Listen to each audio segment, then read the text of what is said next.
नमस्कार। आज फिर से एक नई कहानी लेकर आई हूँ जो प्रेमचंद द्वारा लिखा गया है। इस कहानी का नाम है अनाथ लड़की। तो इस कहानी को अंत तक जरूर सुने और इस चैनल को लाइक, शेयर और सब्सक्राइब जरूर करें। तो आइए कहानी सुनते हैं। सेठ पुरुषोत्तम दास पूना की सरस्वती पाठशाला का मुआयना करने के बाद बाहर निकले तो एक लड़की ने दौड़कर उनका दामन पकड़ लिया। सेठ जी रुक गए और मोहब्बत से उसकी तरफ देखकर पूछा, क्या नाम है? लड़की ने जवाब दिया, रोहिणी। सेठ जी ने उसे गोद में उठा लिया और बोले, तुम्हें कुछ इनाम मिला? लड़की ने उनकी तरफ बच्चों जैसी गंभीरता से देखकर कहा, तुम चले जाते हो, मुझे रोना आता है, मुझे भी साथ लेते चलो। सेठ जी ने हंसकर कहा, मुझे बहुत दूर जाना है, तुम कैसे चलोगी? रोहिणी ने प्यार से उनकी गर्दन में हाथ डाल दिए और बोली, जहाँ तुम जाओगे वहाँ मैं भी चलूंगी, मैं तुम्हारी बेटी होंगी। मदरसे के अफसर ने आगे बढ़कर कहा, इसका बाप साल भर हुआ नहीं रहा, माँ कपड़े सिलती है, बड़ी मुश्किल से गुजर होती है। सेठ जी के स्वभाव में करुणा बहुत थी। यह सुनकर उनकी आंखें भर आई। उस भोली प्रार्थना में वह दर्द था जो पत्थर को दिल से पिघला सकता है।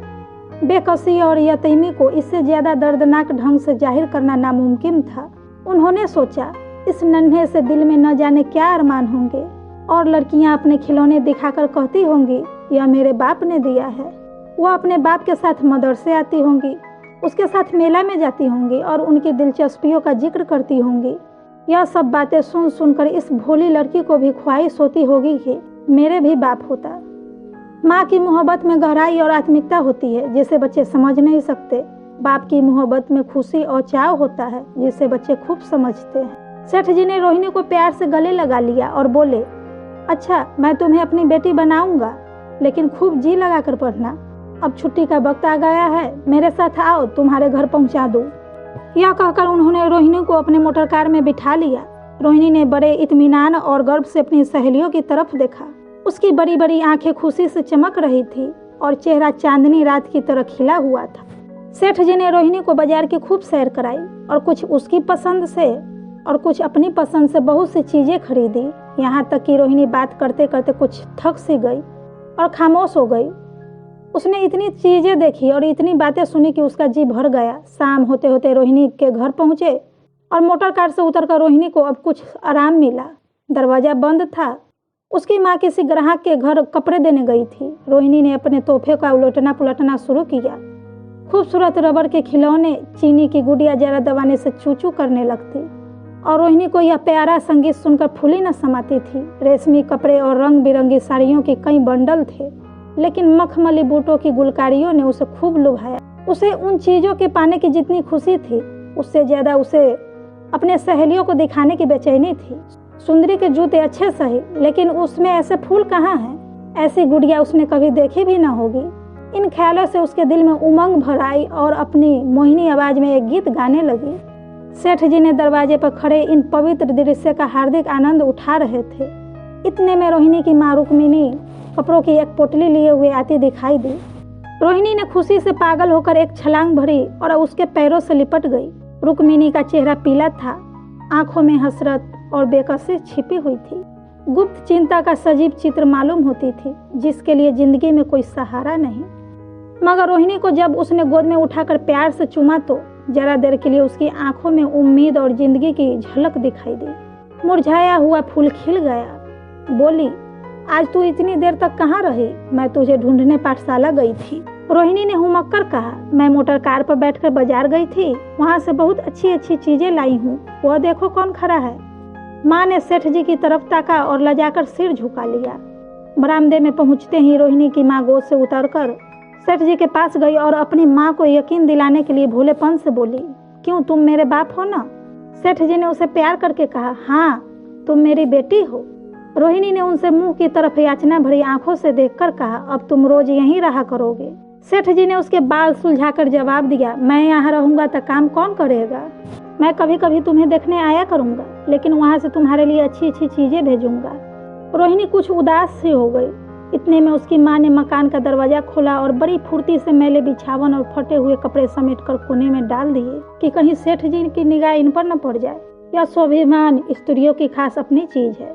रुक्मिणी अब इस सोच में पड़ गई थी कि मैं इनकी क्या खातिर तवाजो करूं।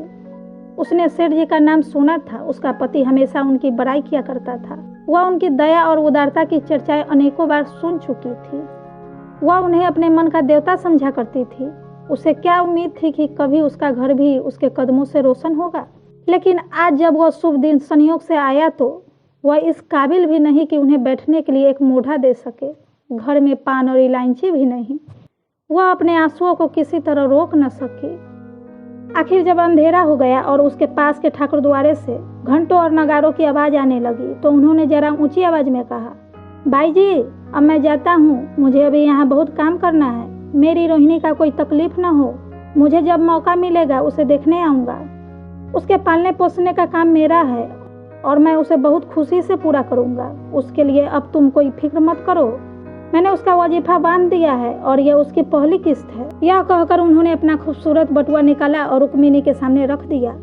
गरीब औरत की आंखों में आंसू जारी थे। उसका जी बरवस चाहता था कि उसके पैरों को पकड़कर खूब रोए। आज बहुत दिनों के बाद एक सच्चे हमदर्द की आवाज़ उसके मन में आई थी। जब सेठ जी चले तो उसने दोनों हाथों से प्रणाम किया। उसके हृदय की गहराइयों से प्रार्थना निकली, आपने एक बेबस पर दया की है, ईश्वर आपको इसका बदला दे। दूसरे दिन रोहिणी पाठशाला गई तो उसकी बौकी सज धज आंखों में खूबी जाती थी। उस्तानियों ने उसे बारी बारी प्यार किया और उसकी सहेलियां उसकी एक एक चीज को आश्चर्य से देखती और ललचाती थी। अच्छे कपड़ों से कुछ स्वाभिमान का अनुभव होता है। आज रोहिणी वह गरीब लड़की न रही जो दूसरों की तरफ विवश नेत्रों से देखा करती थी। आज उसकी एक एक क्रिया से शाश्वोचित गर्व और चंचलता टपकती थी और उसकी जवान एकदम के लिए न रुकती थी। कभी मोटर की तेजी का जिक्र था, कभी बाजार की दिलचस्पियों का बयान, कभी अपनी गुडियों के कुशल मंगल की चर्चा थी और कभी अपने बाप की मोहब्बत की दास्तान। दिल था कि उमंगों से भरा हुआ था। 1 महीने बाद सेठ पुरुषोत्तम दास ने रोहिणी के लिए फिर तोहफे और रुपए रवाना किए। बेचारी विधवा को उनकी कृपा से जीविका की चिंता से छुट्टी मिली। वह भी रोहिणी के साथ पाठशाला आती और दोनों माँ बेटियां एक ही दर्जे के साथ साथ पढ़ती। लेकिन रोहिणी का नंबर हमेशा माँ से अव्वल रहा। सेठ जी जब पूना की तरफ निकले तो रोहिणी को देखने जरूर आते और उनका आगमन उसकी प्रसन्नता और मनोरंजन के लिए महीनों का सामान इकट्ठा कर देते। इसी तरह कई साल गुजर गए और रोहिणी ने जमाने के सुहाने हरे भरे मैदान में पैर रखा, जबकि बचपन की भोली भाली अदाओं में एक खास मतलब और इरादों का दखल हो जाता है। रोहिणी अब आंतरिक और बाह्य सौंदर्य में अपनी पाठशाला की नाक थी। हाव भाव में आकर्षण, गंभीरता, बातों में गीत का सा खिंचाव और गीत का सा आत्मिक रस था। कपड़ों में रंगीन सादगी, आंखों में लाज संकोच, विचारों में पवित्रता जमानी थी मगर घमंड और बनावट और चंचलता से मुक्त। उसमें एक एकाग्रता थी, ऊंचे इरादों से पैदा होती है। स्त्रियोचित उत्कर्ष की मंजिलें वह धीरे धीरे तय करती चली जाती थी। सेठ जी के बड़े बेटे नरोत्तम दास कई साल तक अमेरिका और जर्मनी की यूनिवर्सिटियों की खाक छानने के बाद इंजीनियरिंग विभाग में कमाल हासिल करके वापस आए थे। अमेरिका के सबसे बड़े प्रतिष्ठित कॉलेज में उन्होंने सम्मान का पद प्राप्त किया था। अमेरिका के अखबार एक हिंदुस्तानी नौजवान की इस शानदार कामयाबी पर चकित थे। उन्हीं का स्वागत करने के लिए बम्बई में एक बड़ा जलसा किया गया था। इस उत्सव में शरीक होने के लिए लोग दूर दूर से आए थे। सरस्वती पाठशाला को भी निमंत्रण मिला और रोहिणी को सेठानी जी ने विशेष रूप से आमंत्रित किया। पाठशाला में हफ्तों तैयारियां हुई। रोहिणी को एक दम के लिए भी चैन न था। यह पहला मौका था कि उसने अपने लिए बहुत अच्छे अच्छे कपड़े बनवाए। रंगों के चुनाव में वह मिठास थी, काट छाट में वह फवन जिसकी सुंदरता चमक उठी। सेठानी जी कौशल्या देवी उसे लेने के लिए रेलवे स्टेशन पर मौजूद थी। रोहिणी गाड़ी से उतरते ही उनके पैरों की तरफ झुकी, लेकिन उन्होंने उसे छाती से गले लगा लिया और इस तरह प्यार किया कि जैसे वह उनकी बेटी है। वह उसे बार बार देखती थी और आंखों से गर्व और प्रेम टपक पड़ता था। इस जलसे के लिए ठीक समुद्र के किनारे एक हरे भरे सुहाने मैदान में एक लंबा चौड़ा शामियाना लगाया गया था। एक तरफ आदमियों का समुद्र उमड़ा हुआ था, दूसरी तरफ समुद्र की लहरें उमड़ रही थी। गोया वह भी इसी खुशी में शरीक थी। जब उपस्थित लोगों ने रोहिणी बाई के आने की खबर सुनी तो हजारों आदमी उसे देखने के लिए खड़े हो गए। यही तो वह लड़की है जिसने अब की शास्त्री की परीक्षा पास की है। जरा उसके दर्शन करने चाहिए। अब भी इस देश की स्त्रियों में ऐसे रतन मौजूद हैं। भोले भोले देश प्रेमियों में इस तरह की बातें होने लगी। शहर की कई प्रतिष्ठित महिलाओं ने आकर रोहिणी को गले लगाया और आपस में उसके सौंदर्य और उसके कपड़ों की चर्चा होने लगी। आखिर मिस्टर पुरुषोत्तम दास तशरीफ लाए। हालांकि वह बड़ा शिष्ट और गंभीर उत्सव था, लेकिन उस वक्त दर्शन की उत्कंठा पागलपन की हद तक जा पहुंची थी। एक भगदड़ सी मच गई। कुर्सियों की कतारें गड़बड़ हो गई। कोई कुर्सी पर खड़ा हुआ, कोई उसके हाथों पर। कुछ मनचले लोगों ने शमियाने की रस्सियां पकड़ी और उन पर जा लटके। कई मिनट तक यही तूफान मचा रहा। कहीं कुर्सियां टूटी, कहीं कुर्सियां उल्टी। कोई किसी के ऊपर गिरा, कोई नीचे। ज्यादा तेज लोगों में धौल धप्पा होने लगा। तब बीन की सुहानी आवाज आने लगी। रोहिणी ने अपनी मंडली के साथ देश प्रेम में डूबा हुआ गीत शुरू किया।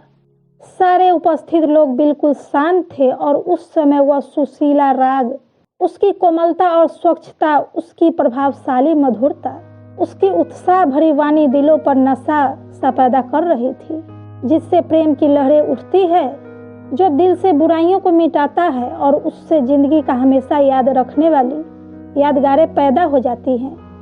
गीत बंद होने पर तारीफ की एक आवाज न आई। वही ताने कानों में अब तक गूंज रही थी। गाने के बाद विभिन्न संस्थाओं की तरफ से अभिनंदन पेश हुए और तब नरोत्तम दास लोगों को धन्यवाद देने के लिए खड़े हुए। लेकिन उनके भाषण से लोगों को थोड़ी निराशा हुई। यूं दोस्ती की मंडली में उनकी वक्तृता के आवेग और प्रवाह की कोई सीमा न थी, लेकिन सार्वजनिक सभा के सामने खड़े होते ही शब्द और विचार दोनों ही उनसे बेवफाई कर जाते थे। उन्होंने बड़ी बड़ी मुश्किलों से धन्यवाद के कुछ शब्द कहे और तब अपनी योग्यता की लज्जित स्वीकृति के साथ अपनी जगह पर आ बैठे।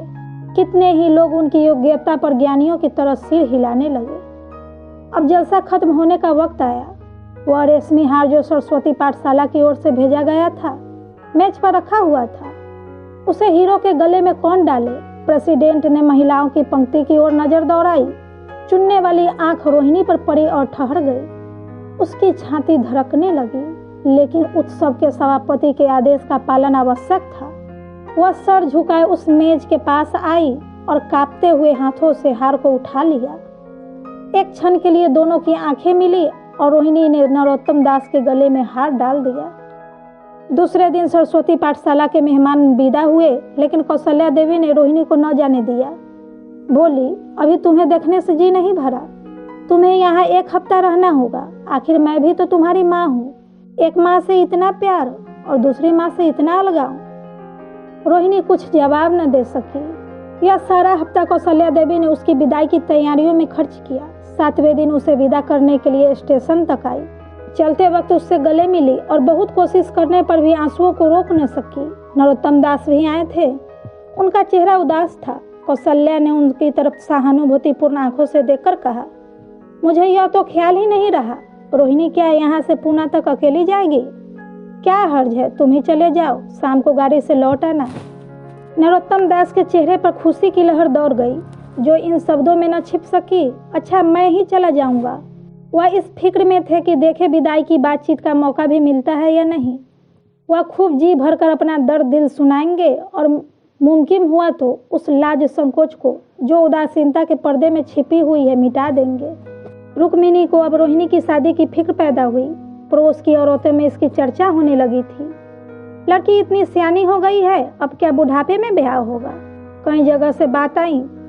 उनमें कुछ बड़े प्रतिष्ठित घराने थे, लेकिन जब रुक्मिणी उन पैमानों को सेठ जी के पास भेजती तो वह यह जवाब देते कि मैं खुद फिक्र में हूँ। रुक्मिणी को उनकी यह टाल मटोल बुरी मालूम होती थी। रोहिणी को बंबई से लौटते महीने भर हो चुका था। एक दिन वह पाठशाला से लौटी तो उसे अम्मा की चारपाई पर एक खत पड़ा हुआ मिला। रोहिणी पढ़ने लगी। लिखा था, बहन, जब से मैंने तुम्हारी लड़की को बंबई में देखा है, मैं उस पर रिझ गई हूँ। अब उसके बगैर मुझे चैन नहीं है। क्या मेरा ऐसा भाग्य होगा कि वह मेरी बहू बन सके? मैं गरीब हूँ, लेकिन मैंने सेठ जी को राजी कर लिया है। तुम भी मेरी यह विनती कबूल करो। मैं तुम्हारी लड़की को चाहे फूलों की सेज पर न सुला सकूं, लेकिन इस घर का एक एक आदमी उसे आंखों की पुतली बनाकर रखेगा। अब रहा लड़का, माँ के मुंह से लड़के का बखान कुछ अच्छा नहीं मालूम होता, लेकिन यह कह सकता हूँ कि परमात्मा ने यह जोड़ी अपनी हाथों से बनाई है। सूरत में, स्वभाव में, विद्या में, हर दृष्टि से वह रोहिणी के योग्य हैं। तुम जैसे चाहे अपना इत्मीनान कर सकती हो। जवाब जल्द देना और ज्यादा क्या लिखूं। नीचे थोड़ी सी शब्दों में सेठ जी ने उस पैगाम की सिफारिश की थी। रोहिणी गालों पर हाथ रखकर सोचने लगी। नरोत्तम दास की तस्वीर उसकी आंखों के सामने आ खड़ी हुई। उनकी वह प्रेम की बातें जिनका सिलसिला बंबई से पूना तक नहीं टूटा था, कानों में गूंजने लगी। उसने एक ठंडी सांस ली और उदास होकर चारपाई पर लेट गई। सरस्वती पाठशाला में एक बार फिर सजावट और सफाई का दृश्य दिखाई दे रहा है। आज रोहिणी की शादी का शुभ दिन, शाम का वक्त, वसंत का सुहाना मौसम। पाठशाला के दारों दीवार मुस्कुरा रहे हैं और हरा भरा बगीचा फूला न समाता। चंद्रमा अपनी बारात लेकर पूरब की तरफ से निकला। उसी वक्त मंगलाचरण का सुहाना राग उस रूपहली चांदनी और हल्के हल्के हवा के झोंकों में लहरें मारने लगा। दूल्हा आया। उसे देखते ही लोग हैरत में आ गए। यह नरोत्तम दास थे। दूल्हा मंडप के नीचे गया। रोहिणी की माँ अपने को रोक न सकी। उसी वक्त जाकर सेठ जी के पैर पर गिर पड़ी। रोहिणी की आंखों में प्रेम और आनंद की आंसू बहने लगे। मंडप के नीचे हवन कुंड बना था। हवन शुरू हुआ। खुशबू की लपेटें हवा में उठी और सारा मैदान महक गया। लोगों के दिलो दिमाग में ताजगी की उमंग पैदा हुई। फिर संस्कार की बारी आई। दूल्हा और दुल्हन ने आपस में हमदर्दी, जिम्मेदारी और वफादारी के पवित्र शब्द अपनी जवानों से कहे। विवाह की वह मुबारक जंजीर गले में पड़ी जिसमें वजन है, शक्ति है, पाबंदियां हैं, लेकिन वजन के साथ सुख और पाबंदियों के साथ विश्वास है। दोनों के दिलों में उस वक्त एक नई बलवान आत्मिक शक्ति की अनुभूति हो रही थी। जब शादी की रस्में खत्म हो गई तो नाच गाने की मजलिस का दौर आया। मोहक गीत गूंजने लगे। सेठ जी थककर चूर हो गए थे। जरा दम लेने के लिए बगीचे में जाकर एक बेंच पर बैठ गए। ठंडी ठंडी हवा आ रही थी। एक नशा सा पैदा करने वाली शांति चारों तरफ छाई हुई थी। उसी वक्त रोहिणी उनके पास आई और उनके पैरों से लिपट गई। सेठ जी ने उसे उठाकर गले लगा लिया और हंसकर बोले, क्यों, अब तो तुम मेरी अपनी बेटी हो गई।